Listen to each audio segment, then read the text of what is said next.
for solo videos like this, it's very likely you can come to expect this good audio quality. Can't promise the same for the ones that I do with my friend for the... Oh my gosh. The ones that I do for Skywars, because my friend doesn't have a microphone, so... Yeah, but it's okay. You know, I still think we're funny sometimes. And I hope you do too. You know what's really cool, actually, that I can talk about? I got like 300 likes on a TikTok the other day, which was really neat. Because I actually, I don't remember if I mentioned this yet, but I did record this video already, doing a little bit of this,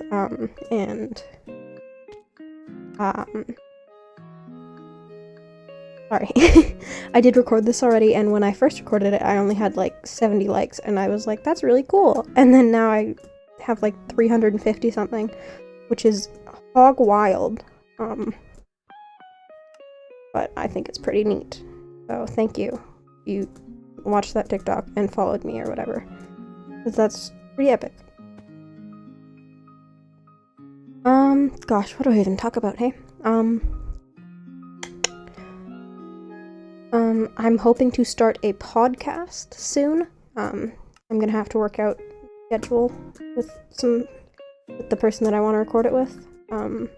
But it should be really fun once we actually do it. It'll be on a separate channel from this one, but yeah, I'll link it in like the linked channels thing you can do on YouTube or whatever. Once we actually get around to doing that. So that should be fun.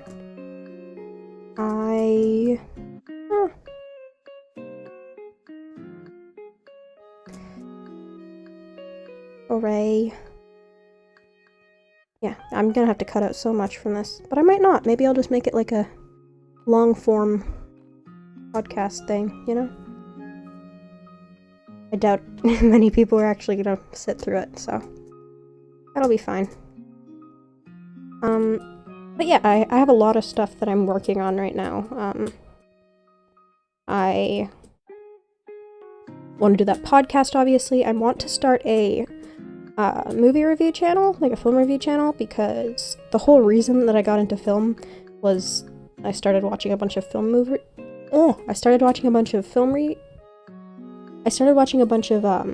YouTube film reviewers, which was people like Your Movie Sucks and Karsten Runquist and Ralph the Movie Maker.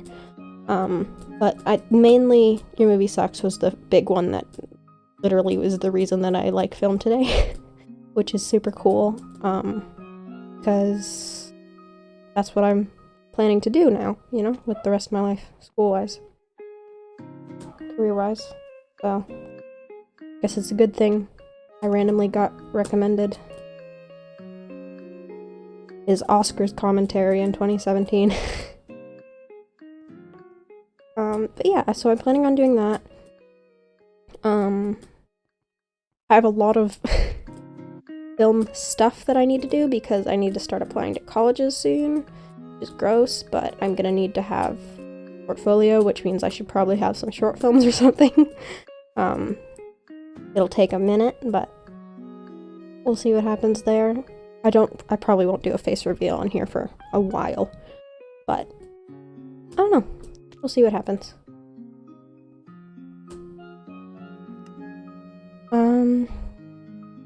Yeah. It's spring break now, which is why I actually have time to record for once. I'm not sifting through my 8 billion piles of homework. And I only have 2 classes right now, you know, because of the way COVID set everything up. I only have 2 classes per term, but that means there's so much more work since it's only those 2. So I'm very much... That's why I've been so not active on this account, but we shall get there. We shall figure it out. But my big goal for spring break is to, since I can't see anyone, obviously, for obvious reasons, my goal is to, oh my god, I hate when that happens. My goal is to finish Mr. Robot finally. Mr. Robot is one of my favorite shows, like, ever. It's tied with... my two favorite shows probably are a tie between Barry and Mr. Robot. I love both of those shows. They're really good. But I never actually have gotten around to finishing Mr. Robot, which is crazy because it's my favorite show. And season 4, the final season, came out like, oh my god. That's so frustrating. The final season came out like 2 years ago and I still haven't seen it. Because I always wanted to sit down and get through all of it in like one sitting, so that I could like actually watch through it, you know, and have that continuity going. And I've never had time to do that, but now that it's spring break, that's my goal. Currently roughly 1 week into spring break, and I have only got like 3 episodes into the first season, so I'm not doing great, but you know, it'll be fine. Yeah, I have every season of Mr. Robot, except for season 4, obviously, because I haven't seen it, on DVD. I don't know why I collect DVDs. I just do, you know? It's something that I like to do. I like having the physical copies of the things that make me happy. So, what all DVDs do I have? I have all 3 seasons of I have 3 seasons of Mr. Robot, not season 4, but I'll get it once I finish it. I don't have Barry because I couldn't find that on DVD, and that's probably because it is relatively new, or at least it was the last time that I went to the store, because I haven't been to the store in a long time because of, you know, the world. But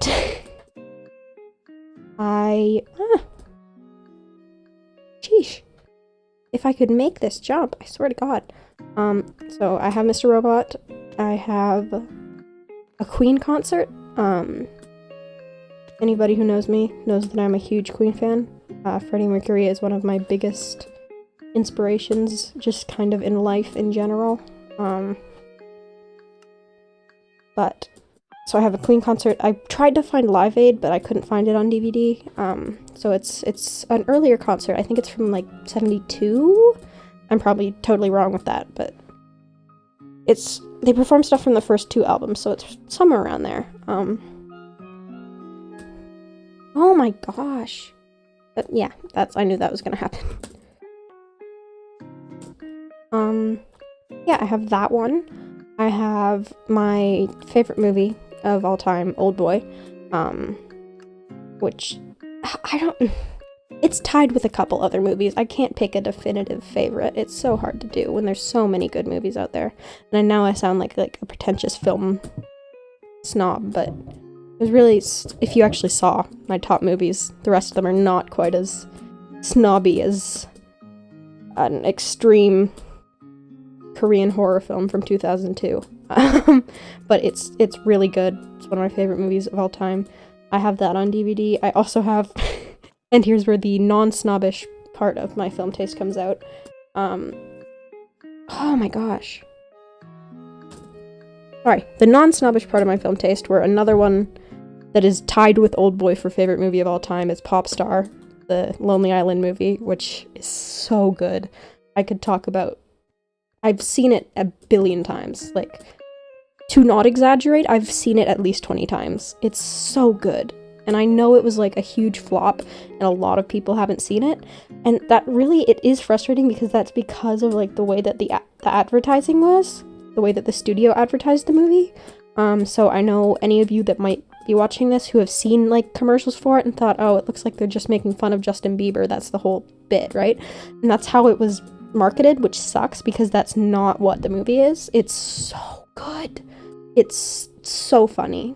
Like, yes, you can make parallels to Justin Bieber and his behavior in like the mid 2010s, but that's not what it is. The character is not Justin Bieber. The character is just an exaggerated, snobby, stupid pop star who's so absorbed in fame, and he's bad at music, and I'm not selling it very well, but I promise you it is one of my favorite movies ever. It's so good. And I'm not even just saying that because I love Andy Samberg. And I do, oh my gosh, stupid jump. I do love Andy Samberg, don't get me wrong. One of my biggest goals in life is to work with The Lonely Island one day. And I'm putting that out there. I'm putting that out there that one day I'm gonna work with The Lonely Island. Because that is my dream. I think they are some of the funniest people on earth. Like, most of the SNL cast from, like, that 2002 to 2010 era is just so good. You know, I just love it. You know, Bill Hader is incredible. Obviously, I said earlier, Barry's one of my favorite shows. But just, like, comedy-wise, he's hilarious, and anytime I'm feeling down, I'll go and I'll just watch all the Stefan skits. And, it's just nothing... It's so good. You know, Kristen Wiig, I love. The movie Skeleton Twins, not to reap back on Bill Hader, but that also is Kristen Wiig. Skeleton Twins is really good. Seth Meyers, like, I know it's weird for a 16-year-old child to be like, I'm a huge fan of Seth Meyers, but I really am. Like, he's so... The writing that he did for SNL was so good, and even now his show is one of the few talk shows that I can actually tolerate. I think he did a great job adapting to the kind of new environment with COVID. I really like Seth Meyers. I could talk about it for a while, but I won't bore you because I'm sure very few other people are as hardcore Steph Meyer fans as I am. Who else? Just so many of the people from that era. Fred Armisen, Maya Rudolph. Like, I love these people. I think they're so funny, and I think they're so good at what they do. And obviously, The Lonely Island, Andy Samberg. I don't know why I'm asking, because I guess you can respond in the comments if you really feel like it. The Lonely Island put out this super weird, like, made-for-TV short thing on Netflix called The Bash Brothers Experience, and it is one of the strangest things I've watched. I don't know where The Lonely Island comes up with their ideas, but two just steroid-using baseball players from the 80s and making their lives a musical is not something that I thought I would ever see, nor would I enjoy. But the music, like, it's interesting, but the music is really good, and that's what the thing is with The Lonely Island, is their music is always incredible, like, regardless of what it is, the stupid stuff, like Jizz in My Pants, and, like, all of it, it's just so good. Like, I unironically listen to Dick in a Box, like, it's on my normal music playlist, not even my, like, stupid ones. Like, I'll just go from listening to BTS, and suddenly it's like, it's my Dick in a Box, and I'm like, yeah, it is Justin Timberlake. Because it's a banger, it's well-made music, and that's what's so funny about it, is, like, you know, you can write it off as just stupid, funny songs, and I think that's what the band themselves do, but I just genuinely love listening to it, because it's well-made, like, it really is. All of the stuff in that, the Mother Lover, oh my god, I love that song, unironically, it's very good. Three-Way, like Golden Rule, Punch You in the Jeans kind of slaps. One of an underrated favorite, I might say, is I'm a Hustler, and it's strange and kind of offensive, and not a song, even, but I do enjoy, it's, you know how sometimes people will be like, it just scratches my brain, like, that's what it does, you know? That's just how it makes me feel. It's just good for the brain. And there's so many other ones that I could talk, like, oh my god. I could wax poetic about The Lonely Island for several hours, but I won't. Speaking of The Lonely Island, I've been watching, this will be sad, to any normal human beings with normal lives. I rewatched all of Brooklyn Nine-Nine about a month ago? And and now I've started it again, and I'm on season 3 now, because that's who I am as a person. And that's, yeah. And God, I love Brooklyn Nine-Nine. It's such a comfort show for me, and, like, I have my own, opinions about police, but, like, you know, Brooklyn Nine-Nine is in this idealized world. They're this idealized version, right, of police that are good, you know? And, yeah, it was a bad time. But you see right there? 137, and the world record last time I checked was 127. But, like, and even the creators of the show, going back to Brooklyn Nine-Nine, even the creators of the show know that. Like, they know that it's a difficult topic, and they try and approach that with such maturity, and just, it's just really good. And, you know, I understand, and I can look at it through, you know, what's the word? Critical lens, for sure. And I should, you know, all media should be consumed that way. But I really like it, and it's really funny, and I like Jake Peralta a lot. Y'all want to talk about kinning? I'll kin Jake Peralta, minus the cop part. I also would definitely kin Amy Santiago, because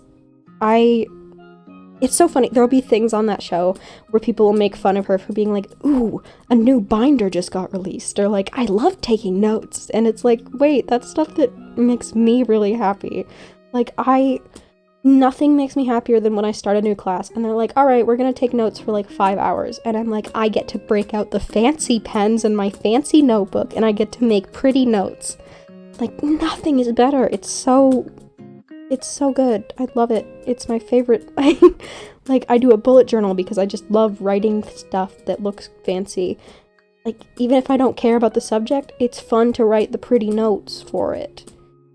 And I learn better when I do that, and, like, so, Amy Santiago is, like, I know, it's so funny, because people are like, she's so weird, like, that's crazy that she does that stuff, right? And I'm like, yeah, totally, that's so weird. Who likes taking notes? It's me. I like taking notes. Oh, I think I'm gonna finish this up and then I might end the video there because, if I could actually do the jumps, it's gonna be not a good time again. I just want so badly to beat that world record, and I will one day. I'll get there. I'll make it to that point. Even if it's just by some milliseconds, bro, I'll get there. But, yeah, 144. Worse than last time. But yeah, I don't think I really have a lot else that I need to talk about. Didn't really have much that I needed to talk about, but I just wanted to make a video because it's been a while. But I think that's all I gotta say. So if you're actually still watching this, you're the coolest person in the world, and I appreciate you very much. But regardless, thank you so much for watching, and I hope you have a great day.